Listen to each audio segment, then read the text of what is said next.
Halo Syaf, lagi apa nih? Latihan nyanyi ya? Hai Syah, enggak lah, aku lagi ngehafalin materi PPKN ini loh. Kan nanti ulangan. Kalau aku nggak hafalin, ntar nilaiku jeblok lagi deh. PPKN tuh gak perlu dihafalin, tapi dipahami Syaf. Kayak kamu yang lagi memahami si doi. Hehehe. Dih, apaan sih? Aku tuh lagi nggak punya cowok tau sekarang. Tapi yang antri banyak sih. Oh iya, kamu masih inget nggak yang jelasin Bulia soal pembukaan Undang-Undang Dasar tadi? Oh, ya jelas inget dong. Kan aku memperhatikan dari awal sampai akhir. Nah, kamu kan cantik kan? Ayo ke kelas yuk, ajarin aku ya, please. Kalau ada maunya, ya udah, ayo ke kelas aja.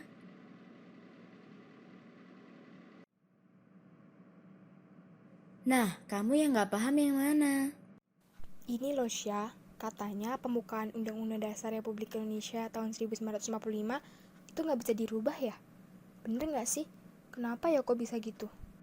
Iya, benar Syaf. Itu kedudukan yang dimiliki pembukaan Undang-Undang Dasar Negara Republik Indonesia tahun 1945. Namanya fundamental, artinya tidak bisa dirubah. Jadi, pembukaan Undang-Undang Dasar Republik Indonesia tahun 1945 itu nggak bisa dirubah ya? Meskipun oleh MPR gitu? Kan MPR berwenang merubah isi Undang-Undang Dasar 1945. MPR memang berwenang merubah atau mengamandemen Undang-Undang Dasar Republik Indonesia tahun 1945. Cuman MPR tidak bisa mengubah isi pembukaan Undang-Undang Dasar tahun 1945.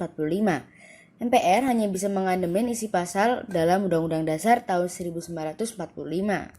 Oh, begitu ya. Emang kenapa sih kok pembukaan Undang-Undang Dasar tahun 1945 nggak bisa dirubah? Jadi penasaran ya aku. Nah, pembukaan Undang-Undang Dasar tahun 1945 tidak bisa dirubah karena mengandung dasar dan tujuan didirikannya Negara Kesatuan Republik Indonesia. Dasar negara yang dimaksud adalah Pancasila. Lalu, tujuan negara yang dimaksud adalah menjadi negara adil dan makmur melalui proses mencerdaskan kehidupan bangsa, memajukan kesejahteraan umum, dan ikut serta dalam perdamaian dunia. Yang mana kedua hal tersebut terdapat di dalam pembukaan Undang-Undang Dasar tahun 1945. Wah, keren ya kamu. Ingat banget, salut deh. Ya iya dong, Nasya gitu loh. Hehehe. Eh, satu lagi Nas. Makna alinea pembukaan Undang-Undang Dasar Republik Indonesia tahun 1945 dengan pokok-pokok pikiran pembukaan Undang-Undang Dasar Negara Republik Indonesia tahun 1945 itu sama ya? Loh, ya beda lah Syafa. Makna alinea pembukaan Undang-Undang Dasar Negara Republik Indonesia tahun 1945 itu ada di dalam setiap alinea pembukaan Undang-Undang Dasar Negara Republik Indonesia tahun 1945. Makna yang pertama ada di alinea 1, yaitu berisi tentang keteguhan dan tekad bangsa Indonesia untuk menegakkan kemerdekaan dan menentang penjajahan. Makna alinea kedua menunjukkan kebanggaan dan penghargaan atas perjuangan bangsa Indonesia selama merebut kemerdekaan. Ini berarti kesadaran bahwa kemerdekaan dan keadaan sekarang tidak dapat dipisahkan dari keadaan sebelumnya. Kemerdekaan yang diraih merupakan perjuangan para pendahulu bangsa Indonesia. Makna alinea ketiga memuat bahwa kemerdekaan didorong oleh motivasi spiritual, yaitu kemerdekaan yang dicapai oleh bangsa Indonesia merupakan berkat rahmat Allah yang Maha Kuasa.